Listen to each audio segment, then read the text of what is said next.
Welcome, everybody. Thank you for joining us today. Excited to have you here.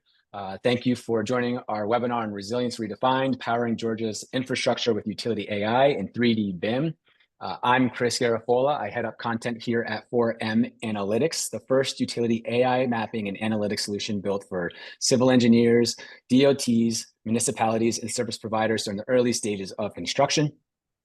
Joining me today is my friend and colleague, Joe Eberly, the VP of Growth and Sales Strategy here at 4M Analytics. And we're also very honored to have esteemed guest with us, Andy Kaiyala, VP of Construction Technology and Controls at WSB with us today as well. Just a little bit about Andy. Prior to WSB, Andy spent his 25-year career bidding and building complex infrastructure projects across the US and around the world. 6 years ago, Andy became convinced that operationalizing a digital twin was our industry's future. Andy has only become more convinced in the intervening years and now works to bring successful digital adoption to public agencies and contractors. So thank you, Andy, for joining us today. Really excited about our discussion we're about to have. Good to be here. For today's agenda, we're going to start by setting the stage with a brief overview of the current state of our nation's infrastructure with a spotlight on Georgia. We'll then discuss the need for digital transformation and how we can future-proof our infrastructure through the use of technology. We'll then dive into a live demo of 4M's foundation utility data with on-surface object detection and share how WSB merges 4M's utility AI data with 3D BIM to accelerate infrastructure projects. And then, as mentioned, we'll close with some Q&A. All right, so let me just take a moment to explain why we're kicking things off with a spotlight on Georgia today. So at 4M, we launch our foundation utility data with on-surface object detection in a new state each month. And this time, you guessed it, we launched in the beautiful state of Georgia. So this adds to our coverage now in Florida, Colorado, California, and Texas. However, today's session isn't just about state launches and unveiling new technology to you guys. It's more about asking the critical questions such as, why do we need better solutions for building America's future, and why now? So we'll begin by exploring the challenges facing our nation's infrastructure, because understanding these challenges is crucial to recognizing why we need a digital transformation to build safer, faster, better infrastructure in the modern era. And so from there, the question naturally shifts from whether we need to change to whether we can afford not to change, and how as an industry we can pave the way for more resilient and efficient infrastructure development that can support our country's growing needs, and more importantly, for generations to come. So as you can see on the screen here, our nation's infrastructure is struggling, and Georgia is by no means an exception. The infrastructure rating from ASCE is C+. Atlanta is the 10th most congested city in the US. And to put that in perspective for you, there's 20,000 cities in the United States. So being ranked 10th means you're pretty congested. Traffic's not that great. In terms of road safety, there was just shy of 2,000 road deaths in 2022, which is up 11% from 2021. However, they're also one of the fastest growing states at number 11 with 540 new residents daily. So while the state continues to grow, its infrastructure isn't keeping up. And I think we can all agree that this is a similar narrative we're seeing across the entire country. Our aging infrastructure is failing to keep up with extreme weather and the demands of our growing communities. So case in point, our nation's infrastructure has its own challenges as a whole as well. Our nation's infrastructure is rated C-. So I guess kudos to Georgia for being a C+. You're ahead of the average here, but of course that's probably nothing to write home about. We're all striving to be A+. So while that's better than the average, C+ still isn't great. We're continuing to decline in terms of infrastructure rating globally. We used to rank number 1 in the entire world, and now we're 13th. And I know this changes. It might be 13th this year, and it might be 5 another year, and then go back up, but the thing that's most wild and concerning to me is we have the highest GDP out of the entire world, and yet we're ranked so far down in infrastructure. That just doesn't make sense to me. We lose 6 billion gallons of water a day due to leaks. To put that in perspective for you too, I feel like I'm a Snapple fact today. That's 9,000 swimming pools a day lost due to leaks, which is wild when you think about it. And I also have a stat here, which is pretty telling. The average age of failing water mains is around 53 years. And 33% of US water mains are over 50 years old. So going back to Atlanta, they actually just had a major water main break down in downtown Atlanta this year, which this mayor had to call a state of emergency. So that's obviously another huge problem, our aging infrastructure that's exacerbating these issues. And, you might say, well, at first glance, we used to be ranked #1 in infrastructure. Why don't we just do what we did when we were #1? Problem solved. But there's a problem. So I guess I'll start with the good news. The good news is there is a rise in funding and demand for infrastructure. Just the bipartisan infrastructure law alone injected about 1.2 trillion into our country to upgrade our critical infrastructure. And there's projections that non-building construction are set to grow by 32% by the year 2026. So that's very promising, the fact that we're getting all of this funding and demand for infrastructure. But then the problem is, while the demand is going up, the supply is going down. 25,000 civil engineers are needed annually just to offset attrition. So that doesn't even account for the additional skilled labor that we need to meet the rising demand. And on top of it, around 40% of the construction workforce is set to retire by 2034. Add to that, we already have $1 trillion maintenance backlog. And last year, we had the highest, we had a record-breaking year in terms of billion-dollar disasters due to extreme weather. So you're starting to see all these trends here where the demand's going up, supply is going down, and then we already have these other issues that are exacerbating and straining our infrastructure on top of it. And then you add to all of that, we're still using conventional mapping practices that offer inaccurate and incomplete utility data. So if this doesn't paint a picture for you on why we need to change, hopefully I'm starting to put the pieces to the puzzle together for you, but it's essentially saying in a nutshell, the status quo won't work. What worked in the past isn't going to work today to get us to where we need to go in the future. So I think the real question is, how can we move forward as an industry and work together to ensure the resiliency and continuity of critical infrastructure and services that people consume daily? Because at its core, I think we can all agree that infrastructure isn't just about pipes and cables. It's about us, our families, our communities, and our future. We all have skin in the game. I'm not the expert here today. We brought an expert on with us today, but I am a consumer who is a consumer of said infrastructure. So in that sense, I have a skin in the game and a vested interest to want to figure out solutions to solve these problems. So as the Federal Highway Administrator said, Shailen Bhatt, we can't build projects in the 21st century like we did in the 20th century. It's just a different world out there. I think some of you might recognize this wizardry device that this gentleman's using on the left there. I still don't understand how that works sometimes, but I guess it works from time to time. But put another way, to future-proof our infrastructure, we must evolve and innovate today. And that is one of the main messages of today's discussion. So let me ask every infrastructure professional that's on this webinar today. So what if you could change this? What if we could accelerate infrastructure demand and build a stronger tomorrow? And what if all of us could evolve together to meet modern demands? As I said, I'm not the expert here today. I'm just a fellow American with skin in the game who is rooting for the real heroes, the infrastructure professionals like yourselves, who rise to the challenge every day to design and build America's infrastructure to ensure that Americans can get to work, access medical care, and stay connected to the people we love. But like I said, I'm honored to have one of these individuals with us today. And Andy, I would love to pick your brain a little bit as an industry veteran. You've seen a lot happen in this industry over the years. I'd love to just hear your thoughts on how you've seen the industry evolve and what some of the most significant changes you've observed regarding infrastructure development over the past 5, 10, 15 years. Yeah, it's a good question, and we often talk about these things. So it's good to be out in the open, having an open dialogue about what's really kind of maybe the foundational issues, I'd call it.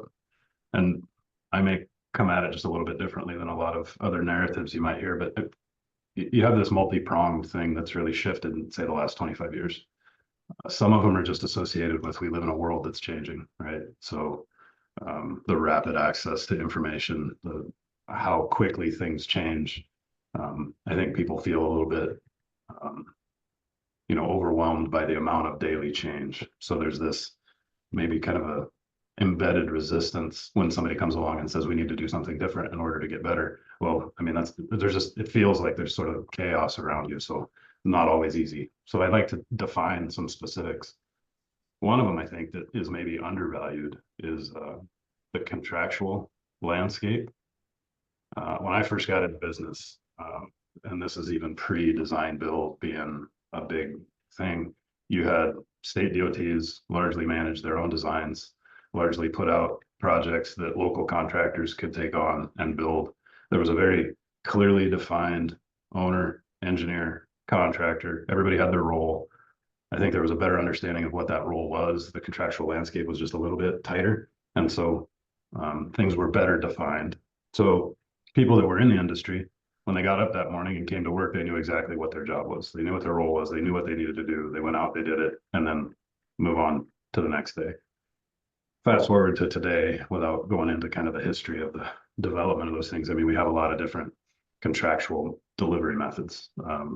Design build, bid build, CMGC, progressive design build, P3, public-private partnerships. How can we get more money involved? And if you look at some of the statistics, the amount of money that's available is not the issue with being able to address infrastructure problems. There's a lot of money looking for places where they can get a good return on their investment. It's so that the issues are different than what maybe a lot of people perceive it being a money issue. But back to the kind of the contractual change, that's one element of things that's changed in the industry that I think is actually drives a lot of downstream things that are other changes. So conflict on projects.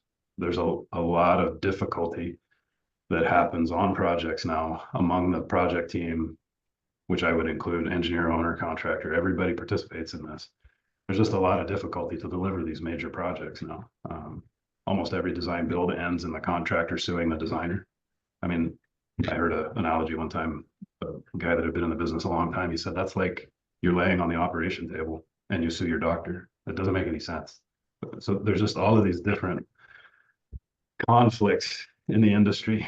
Then another change is I think that there's a reduced access to the workforce that used to naturally flow into construction. Our whole economy has changed to this service-based economy. So a lot of people don't come up through, you know, they aren't working in the woods and living on farms and operating equipment. And I mean, that was a big part of our economy for, you know, generations. And a big part of that has changed just in the last 30 years.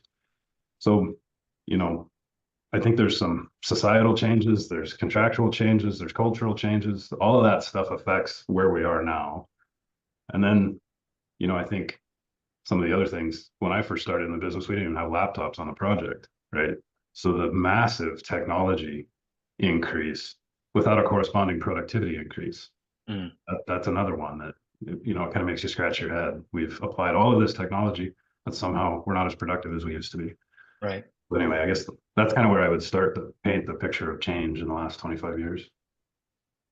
Yeah, that's really interesting. And when you were talking about how I feel like a lot of people don't even know how to change a tire these days, and maybe I'm speaking more of my generation. I feel like a lot of these common skills we're kind of losing, but in order to continue to evolve, it actually makes me wonder if like having more technology introduced to this industry will entice some more of the younger generation to want to join. Yeah, I think it's a huge point. And I'm going to give kudos to the local contractor there in Georgia, CW Matthews.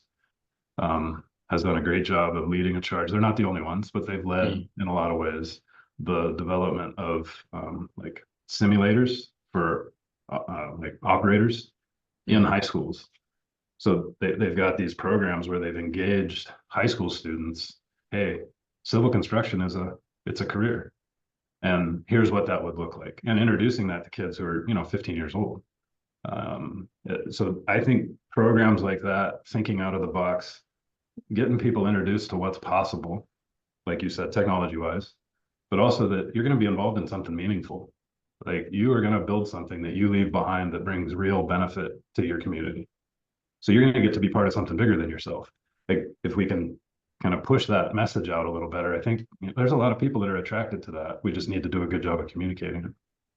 Right. And you touched on how technology is not necessarily making our industry more productive, and technology has increased the productivity in many other industries already. And it seems like, you know, construction's the laggard. You know, why do you think that is specifically, and what are the biggest reasons for this resistance for technology? I think you kind of touched on maybe some of it. I I understand, like for myself, when new technology comes out, it might be like, ah, something else I need to learn. Got to figure out how to use it. What's that change management going to look like? Is it going to take Yeah. months or years to really understand, how to use it? What I've been doing has worked up until now. Like I know it's just comfortable for me. I kind of can show up and just do what I'm used to doing.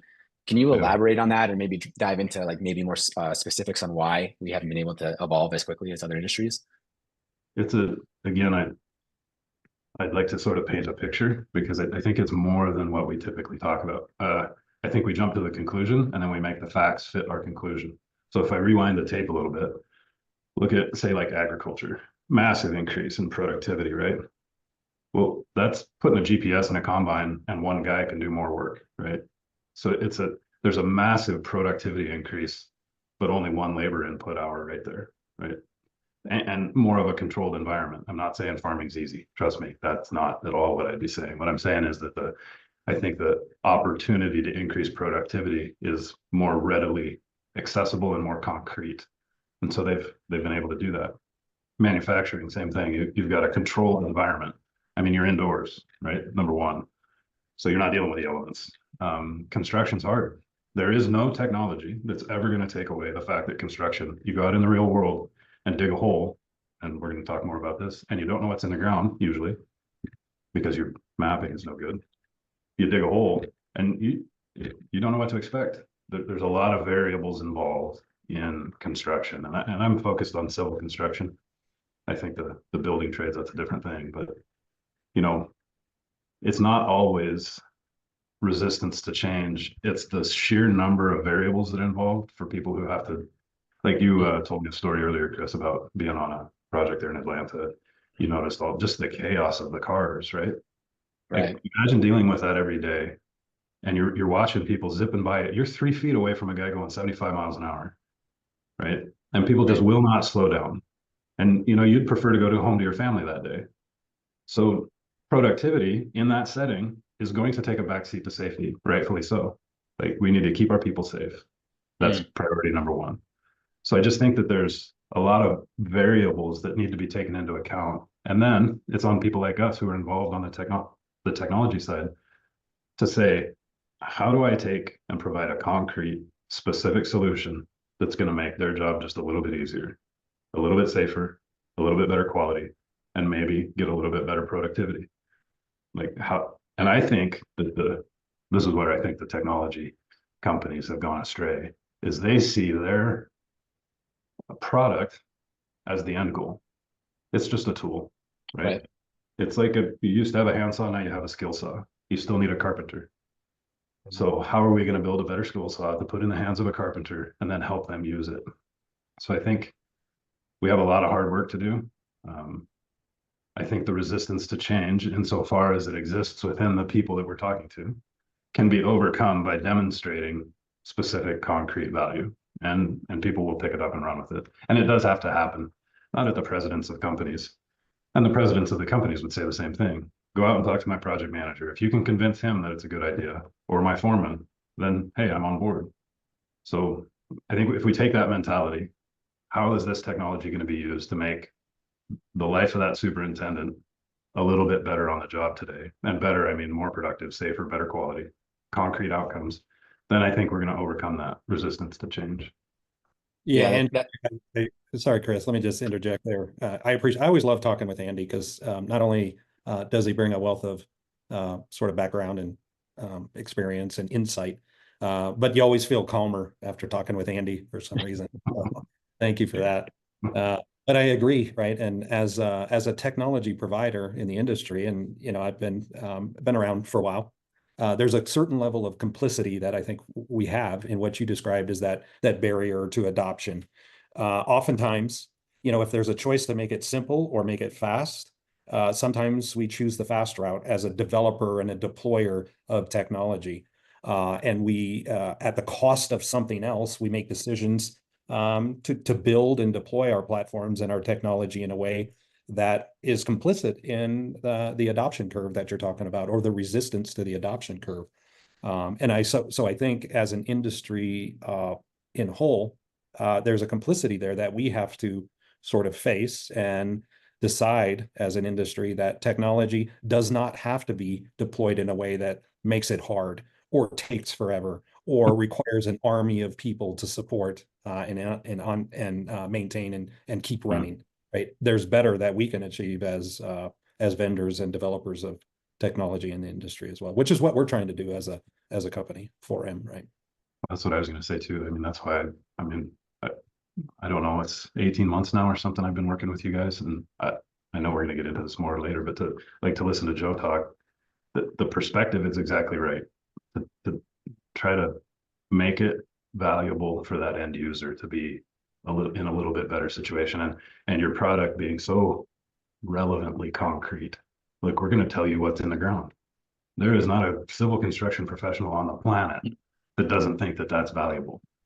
So I think you're addressing the specific need that I was alluding to. It just has to be delivered to the people who have to build the work. I think sometimes the wrong people get focused on in our messaging.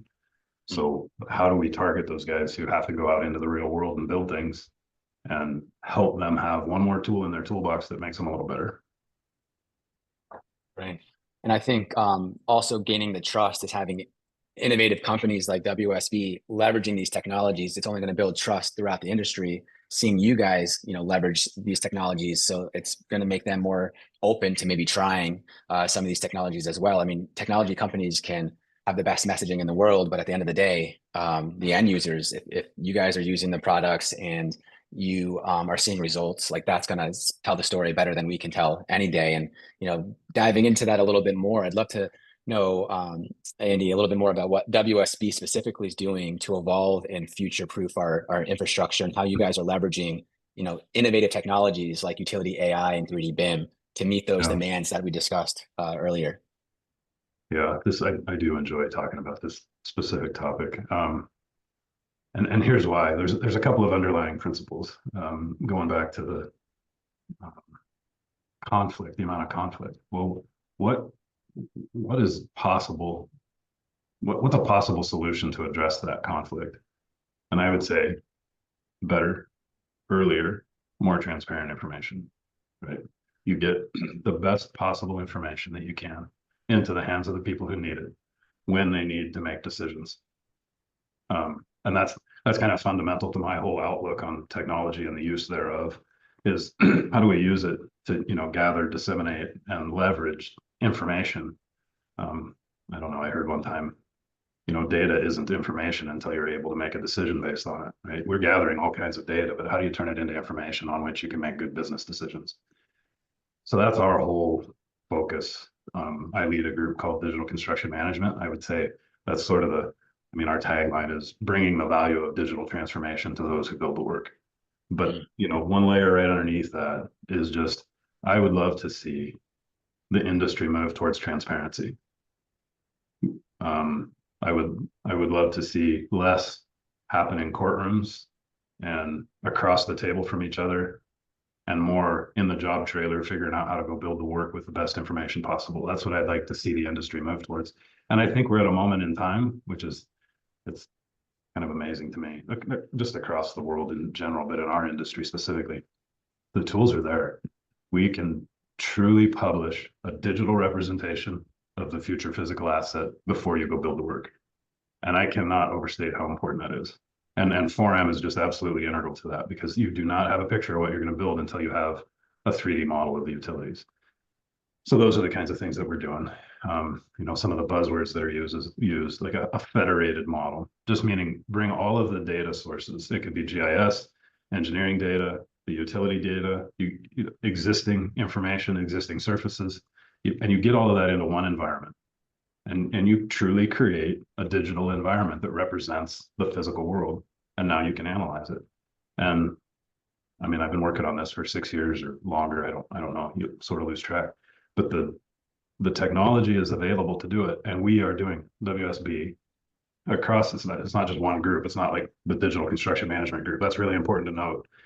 We don't see this as like a opportunity for specialists where there's 3 or 4 people that are super good at it and they just kind of sit in the corner and give information to everybody else. We see it as transformational for every stakeholder involved in a construction project. and I'll share my screen a little bit later and just show you what I mean. But when you can bring everybody on a project into a single digital environment and say, there's the job you're going to build. Now, apply your creativity and your planning abilities and your experience and the things that you've been involved in, apply that with this better information, and then do your part. If you're a scheduler or a foreman or a owner's representative, an inspector for the bridges, whatever you are, you're going to have access to better information than you've ever had before. And that's what we're using that 4M data, which here's another critical point. The speed with which 4M can provide it is central to the value of it. We've always been able to get good information, but it always came too late. That's the cold hard truth of civil construction is we could always figure it out. It's just 2 years after you needed it. You couldn't get it fast enough. And 4M with utilities has specifically addressed that. You can get it quick enough to make good decisions. Right, at the most cost-effective stages of construction, because I'm sure it gets expensive the further and further along you find out these unknowns and these things. Yeah, but it's also Andy, tell me if this is true, is the timeliness of the data, right? And the use of that data in the development of your projects, whether it's preliminary engineering or you're doing sort of corridor studies or route planning, these types of activities that are crucial on the front end.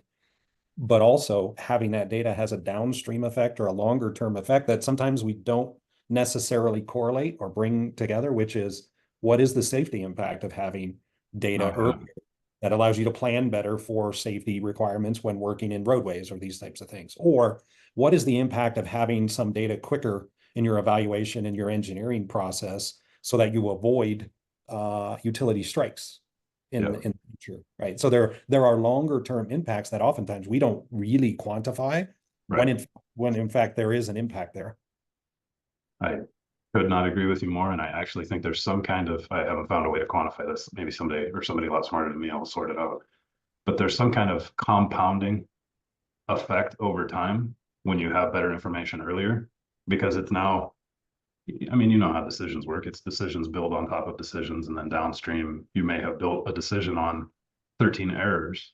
Well, that's a problem. If you embed truth earlier, and you're building your decisions based on what's actually out there, it's this compounding effect of benefit for the project. So to your point, people tend to think of problem solving as moments in time, but on construction projects, it's one thing is never disconnected from the earlier decisions that were taken. They're always connected. Andy, we've got like 1.5 years experience together coming up now in maybe 2 years. Let me take you back for a minute to the first time that you heard about, or the first time that you saw what 4M was doing. What were your thoughts? Was it crazy, or was it something that was interesting to you, or what was the driver behind, okay, let me check this out and start not only as a client, but also as a partner with us?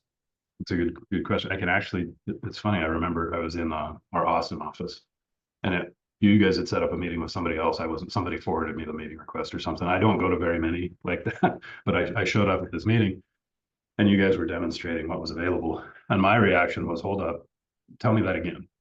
And then somebody rewound and kind of said what it was that you were doing. And I was just coming out of, I had only been working for an engineering consultant for about 3 months, right? I had spent my whole career working for contractors, building these large complex projects. And then later in my career, it was bidding.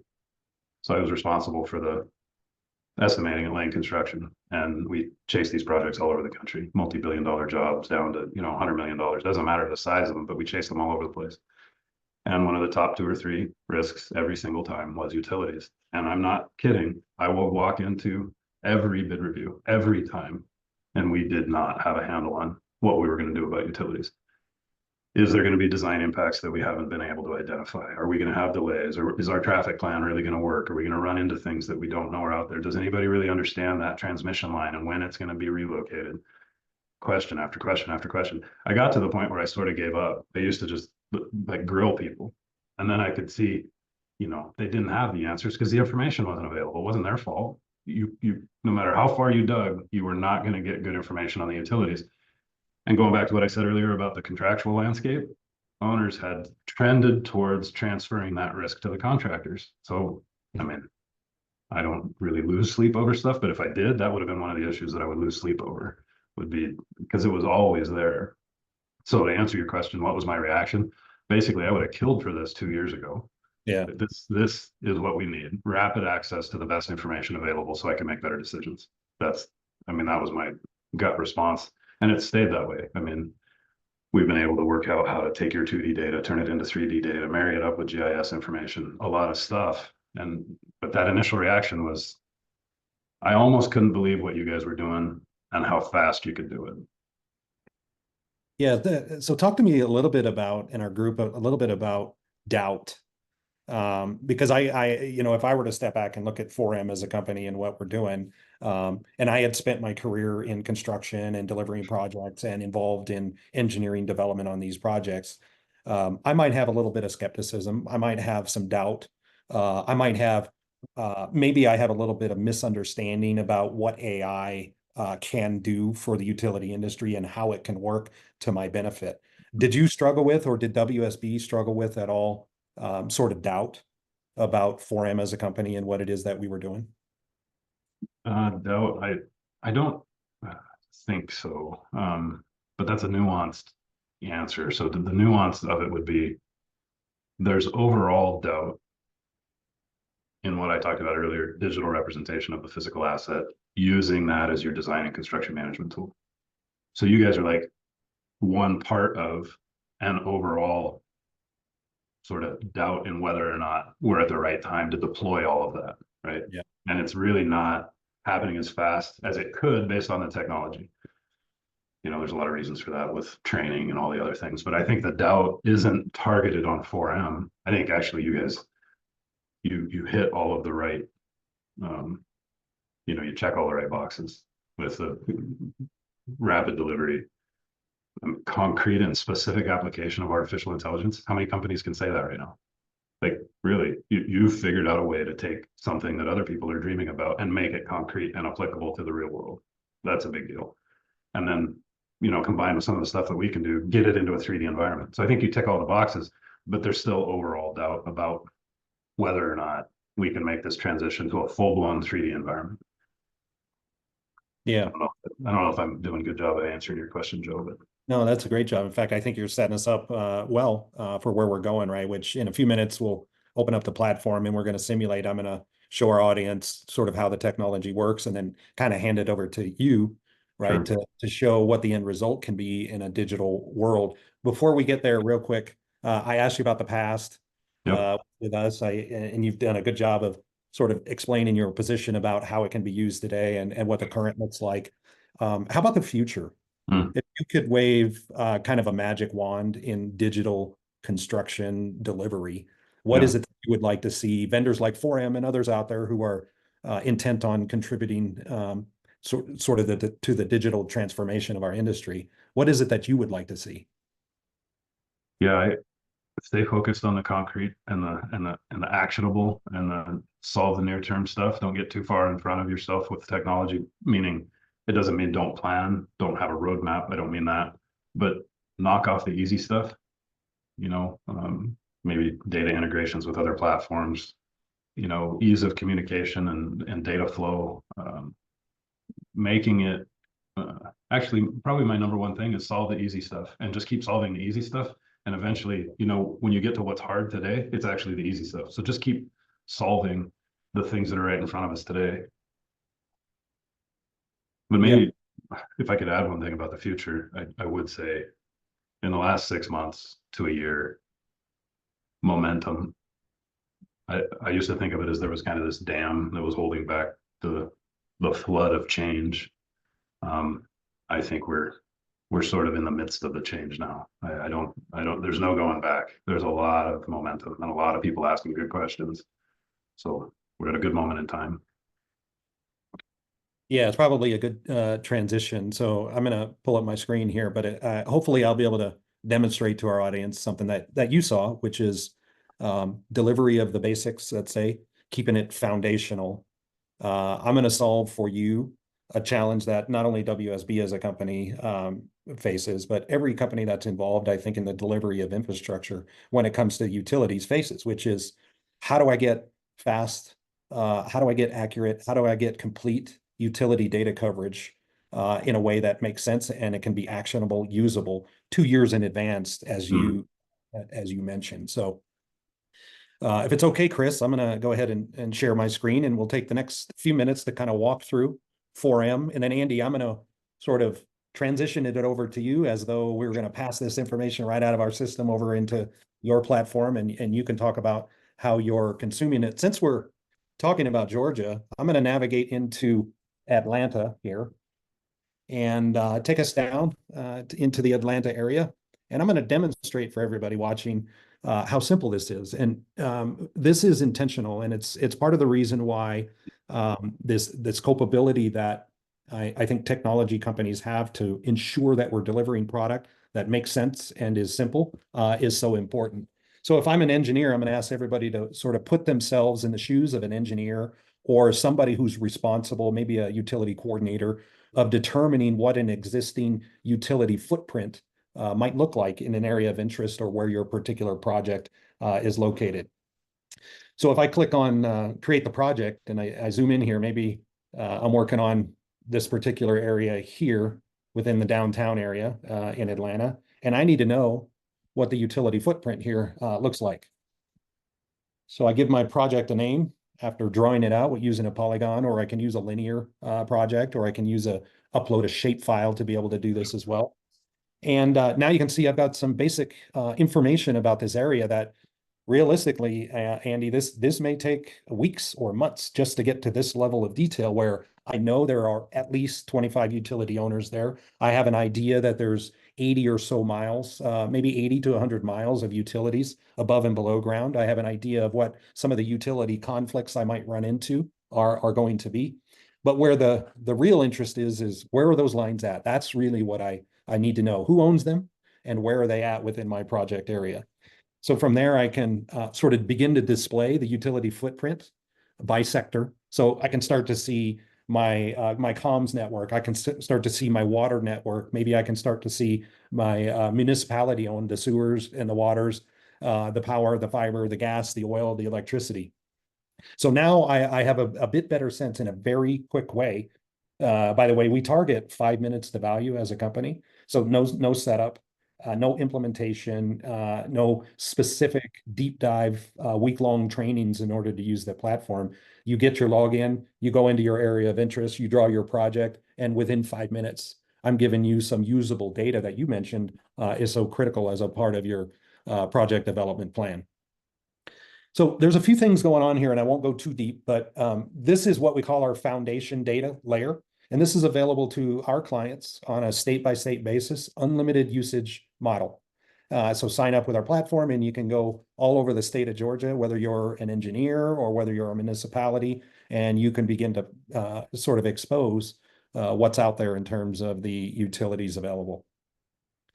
So, but there's two things that are going on that I just want to point out, and then I'm going to pass this over to you, Andy. One is we've created the platform in a way that yes, we are accumulating data records. We are assembling those records in a way that makes it very easy to expose them. We're digitizing them. We're geolocating them in the mapping environment and enabling our clients to be able to use it.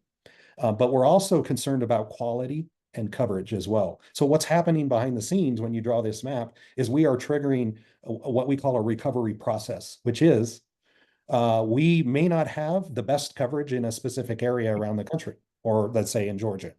What's happening is when our algorithms detect that the coverage level on this particular project is not what it should be or what we think it could be, we're automatically initiating a new workflow on our back engine that is going out and looking for more information, looking for more records that we can bring in, synthesize into the data set, and then 24 hours later, we're going to send you an email that your project has been updated with newest or newer additional utility information and utility records that we've added in. And then secondarily, we've added a new capability, Andy, that a lot of our clients are using as part of that initial evaluation of the utility footprint and the risk. It's called object detection. And I'm going to switch to a project here in Georgia, so outside the city. When you initiate your get data or show me the utility records that you have in the Atlanta area or anywhere around the state, what is happening is behind the scenes, again, the algorithms are kicking in, and they are going through a process that we call object detection. Now, object detection is scanning your project area for on-surface features, identifying those on-surface features, gathering the imagery, attaching it to the location that we identify those in, and then displaying that to you as the user or consumer. And that happens in about an hour and a half later. It's getting better, so we are improving that along the way. But why is that important, that you're able to get not only the utility lines, but the on-surface objects that we're able to identify? Well, now you can begin to put that data together and more, let's say accurately or more completely, begin to build a baseline model with the networks and be able to make adjustments to it, to make improvements to it. So now you've got a basis for a baseline or a foundational map that can make a lot of sense for the early stages of your project development lifecycle. So in this particular case, you might click on an item, right? And I'm going to show you sort of the exact location of that item right there. I identified that as a light pole in this particular project. This is all remote using AI, remote detection capabilities through imagery. Right?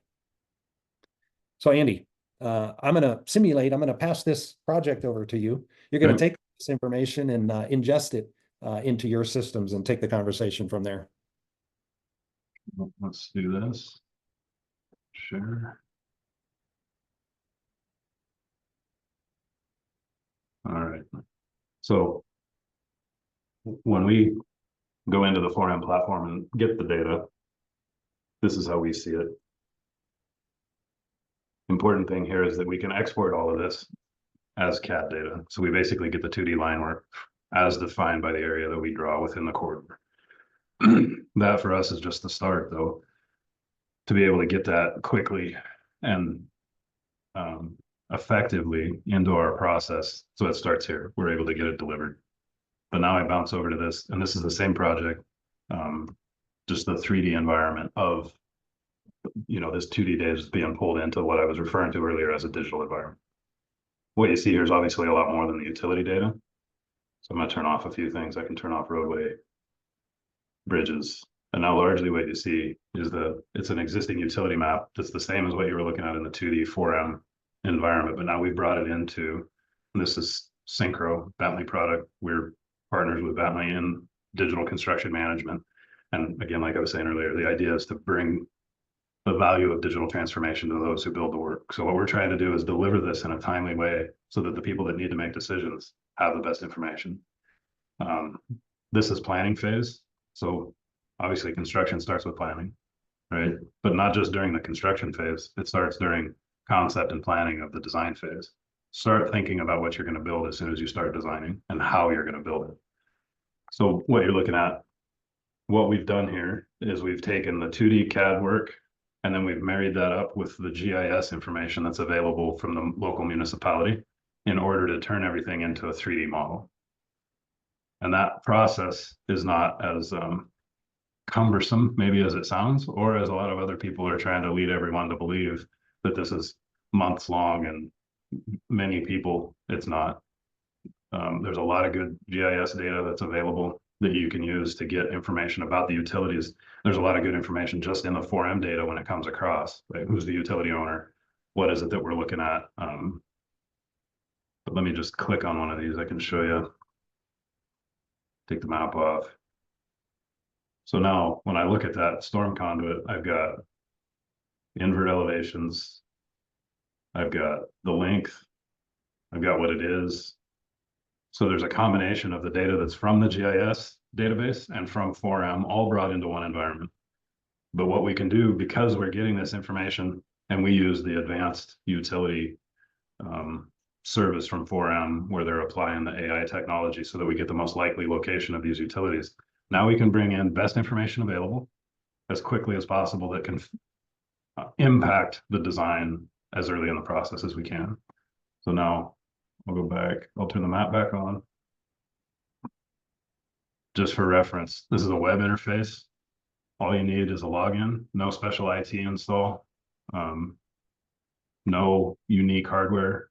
I'm like not a technician, and I've been able to figure out how to make this stuff work. So there's a lot of what you're seeing between what 4M's working on, what Bentley's working on in the Synchro platform, and what we're bringing to the table by combining the two and putting it in the right environment, managing the data effectively, is we're creating a tool that a lot of people can use. This is not for specialists. This is for all stakeholders on the project can get in here and get the information that they need.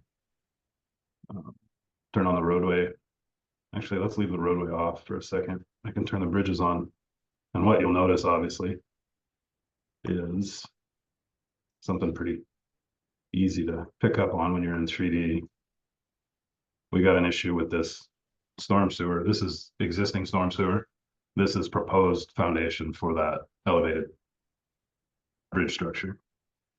What is that? Okay, we've identified something, but what we were able to do, because we could get all this information into one environment, is that now we understand that we've got a problem that has to do with construction sequencing.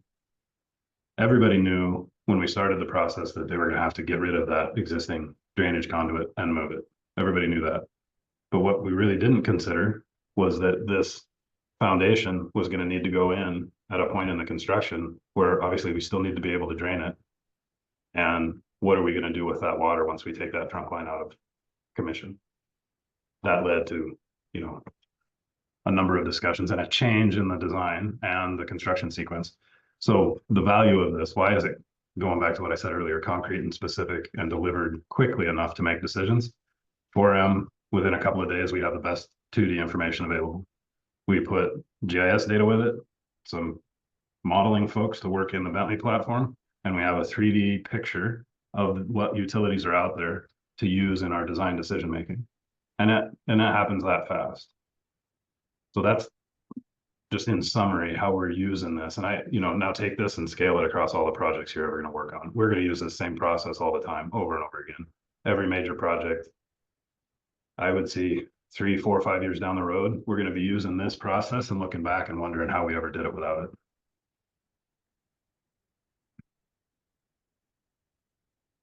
So, yeah, thanks, Andy. That's pretty, for myself, it's pretty cool to see it in action and see that conflict with the pipe in action here. It's really cool to see the application live. I want to be cognizant of time. I know we're at the top of the hour here. I did promise we would leave a couple minutes for some Q&A. We had a few questions come in, and I just want to let everybody know we can't get to your question. I've notated them, and we'll follow up with you and all of your questions. But Andy, this one actually I think would be great for you, kind of echoing what you were just talking about. Who would benefit the most from good 3D utility data, and is the added cost justified for the project? Yeah, that question kind of echoes around a lot, and it's my approach to it at this point is that everybody, owner, engineer, contractor, obviously at different stages in the process and for different reasons, but everybody benefits from better information. So that 3D picture, especially as the design software has moved into a 3D world, just makes sense. The utility data, existing utility data, should be in the 3D environment as well. And then the cost is insignificant compared to the benefit. Absolutely 100% confident that when you do a cost benefit analysis, it's not even worth thinking about. It's get the best information in there. You're spending a lot of money on the 2D anyway. So let's figure out how to change that process. Use the kind of the rapid backend technology like what 4M can do, bring to the table immediate CAD 2D information, marry it up with 3D, and use that in your design. I just think the cost is insignificant compared to the benefit. Thank you. And Chris, I'd be remiss if I didn't note this. This does not take the place of full-blown, field investigations. So we're always, that question can come up when I'm talking like this. I'm not advocating for eliminating field investigation and the proper, SUE engineering. What I'm advocating for is, as early in the process as possible, get this information available to project teams and do it in a 3D environment. Right. Well, thank you, Andy. We're at the top of the hour here. Thank you, Joe. Thank you, everybody who tuned in today. We really appreciate it. We hope you found some value from this discussion today. I know I enjoyed it and I learned a lot of things. As mentioned, this will be recorded, so if you want to go back to it and rewatch it 10, 20, 30 times, that's all on you, and you can do so. We should have the recording out to you guys in the next couple of days. But again, thank you so much for Andy for joining us today, sharing your wisdom and being part of this very important conversation. And we hope to see you guys on our next webinar. Thanks, All right, Chris. Thanks, Andy. Thanks. Yep. Yep. See you.